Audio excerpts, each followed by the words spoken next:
देखते हैं first question. हमें क्या दिया है, A and B are two partners. ठीक है, दो पार्टनर थे जो कि शेयर कर रहे थे प्रॉफिट को 5:3 रेशियो में। 5:3 का क्या मतलब है कि प्रॉफिट के कर रहे थे वो 8 हिस्से, 8 में से 5 हिस्से मिलते थे ए को और 3 हिस्से मिलते थे बी को। C is admitted for 1/5 share in the profits. C को एडमिशन दिया फर्म के अंदर, अब नया आ रहा है तो प्रॉफिट तो लेगा, तो 1/5 शेयर के लिए। तो अब हम हमेशा क्या लेके चलते हैं कि टोटल जो फर्म का शेयर है ना उसको हम मान के चलते हैं 1, उसमें से हम हिस्से निकाल रहे हैं। ठीक है, कि किसको कितना हिस्सा मिलेगा। तो प्रॉफिट को हमने माना 1, जिसमें से जो नया पार्टनर है वो 1/5 ले रहा है। इट मीन्स प्रॉफिट के हुए 5 हिस्से, जिसमें से एक हिस्सा जो है सी ले लेगा। ठीक है, तो उस पूरे 1 में से 1/5 यानी कि पूरे 1 में से हमने उसके 5 हिस्से करे, जिसमें से एक हिस्सा जो है सी को दे दिया। तो रिमेनिंग कितना बचा बाकियों के लिए, 1/5 वो लेके चला गया एक में से, तो बाकियों के लिए कितना बचा 4/5। यानी कि अगर हमने 5 हिस्से करे थे तो एक हिस्सा सी को मिल गया और बाकियों के लिए बच गए 4 हिस्से। तो अब उन 4 हिस्सों में उनका शेयर कितना बनेगा ये निकालना है हमें।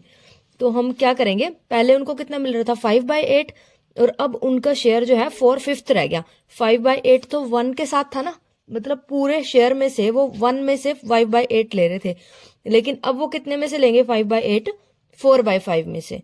तो 4/5 into 5/8 is equals to 1/2, and 4/5 into 3/8 is equals to 3/10। तो न्यू प्रॉफिट शेयरिंग रेशियो हमारी क्या बन गई, 1/2 ए की, 3/10 बी की और 1/5 सी की। तो इसका हम एलसीएम लेंगे, एलसीएम लेके हम इसको सॉल्व कर देंगे तो आ जाएगा 5:3:2। अगर किसी को एलसीएम लेना नहीं आता तो इस चैनल पे एलसीएम के लिए एक शॉर्ट डाला हुआ है, वो आप चेक कर सकते हो, आपको आ जाएगा आराम से। अब अगले क्वेश्चन सेम इसी टाइप से हैं।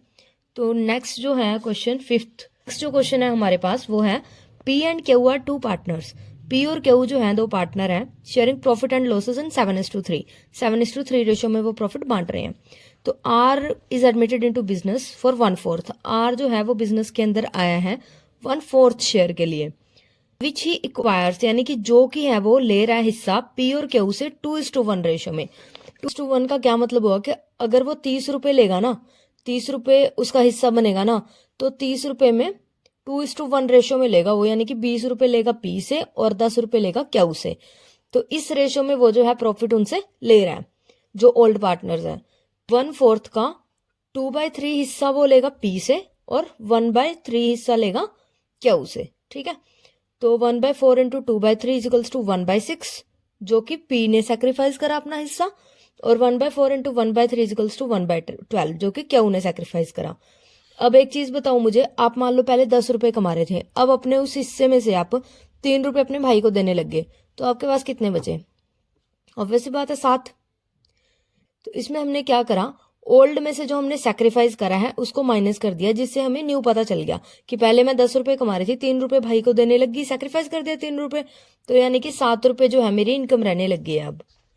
तो सेम ऐसे ही इसके अंदर है कि पहले पी जो है वो 7/10 था, उसकी अर्निंग जो थी 7/10, लेकिन अब 1/6 उसने क्या कर दिया सेक्रीफाइस, तो 7/10 में से 1/6 चला गया, तो उसको क्या कर देंगे माइनस। तो यानी कि न्यू जो उसकी प्रॉफिट शेयरिंग प्रॉफिट बचा है उसके हिस्से का, दैट इज 16/30। तो सेम ऐसे ही क्यू का कर देंगे, तो उनकी न्यू जो रेशियो बन गई 16/30, 13/60 और 1/4। तो ये आ गई 32:13:15। B are partners sharing profits in the ratio of 3:2. C is admitted as a partner. The new profit sharing ratio among A and B is this. यानी कि हमें ओल्ड रेशियो दे रखी है, न्यू रेशियो दे रखी है, सैक्रिफाइसिंग रेशियो निकालनी है। अब सेम वही एग्जांपल, अगर आप पहले 10 रुपए कमाते थे, अभी आप 7 रुपए कमा रहे हो, तो इसका मतलब 3 रुपए आपने क्या कर दिया सैक्रिफाइस। ठीक है, तो हम क्या करेंगे, ओल्ड में से न्यू को बस माइनस कर देंगे। तो ए की ओल्ड रेशियो थी 3/5 और न्यू रेशियो थी 5/10, तो ओल्ड में से न्यू को माइनस करा तो 1/10 आ गया। सेम ऐसे ही हम क्यू के साथ कर देंगे और सैक्रिफाइसिंग रेशियो आ जाएगी हमारी 1/10, 1/10, और वो क्या बनेगी 1:1। नेक्स्ट क्वेश्चन है A B and C share profit and losses 5:3:2 ratio में, एंड ही, अब जो नया पार्टनर आया है डी एडमिट हुआ है, वो 1/6 शेयर एंटायरली ले रहा है ए से। एंटायरली मीन्स पूरा का पूरा जो हिस्सा है वो ए से ले रहा है। तो यानी कि ए का सैक्रिफाइस कितना हो गया 1/6, तो 5/10 वो पहले कमा रहा था, उसमें से 1/6 उसने डी को दे दिया, तो यानी कि उसका कितना बच गया 1/3। बी ने तो कोई सैक्रिफाइस नहीं करा, क्योंकि उसने क्या बोला एंटायरली बाय ए, यानी कि पूरा का पूरा जो हिस्सा है सिर्फ ए ने सैक्रिफाइस करा है, बी और सी ने कुछ नहीं सैक्रिफाइस करा।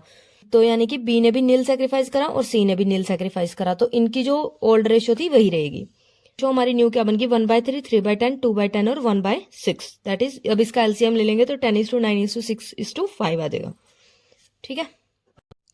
अब एक क्वेश्चन आता है हमारे पास, A and B are partners in 2:3 ratio. A और बी जो है वो पार्टनर्स हैं 2:3 रेशियो में। They admitted C and D as new partners. ठीक है, उन्होंने सी और डी को नए पार्टनर्स के रूप में इनवाइट करा। तो ए ने जो है सेक्रीफाइस करा है 1/4 ऑफ हिज शेयर। 1/4 ऑफ का क्या मतलब होता है कि अपने हिस्से का 1/4, यानी कि जितना उसका हिस्सा है ना उसका 1/4। ठीक है, तो यानी कि 2/5 उसका हिस्सा है इंटू 1/4, दैट इज 2/20। तो यानी कि उसने कितना सेक्रीफाइस करा 2/20 फेवर ऑफ सी, यानी कि सी को उसने 2/20 हिस्सा दे दिया ए ने। ए का नया शेयर कैसे निकलेगा, जो ए का ओल्ड शेयर था उसमें से जो उसने सेक्रीफाइस करा उसको लेस कर देंगे, तो हमारे पास 6/20 जो है ए का न्यू शेयर आ जाएगा। बी का इसने बोला है कि B sacrifice 1/4 from his share.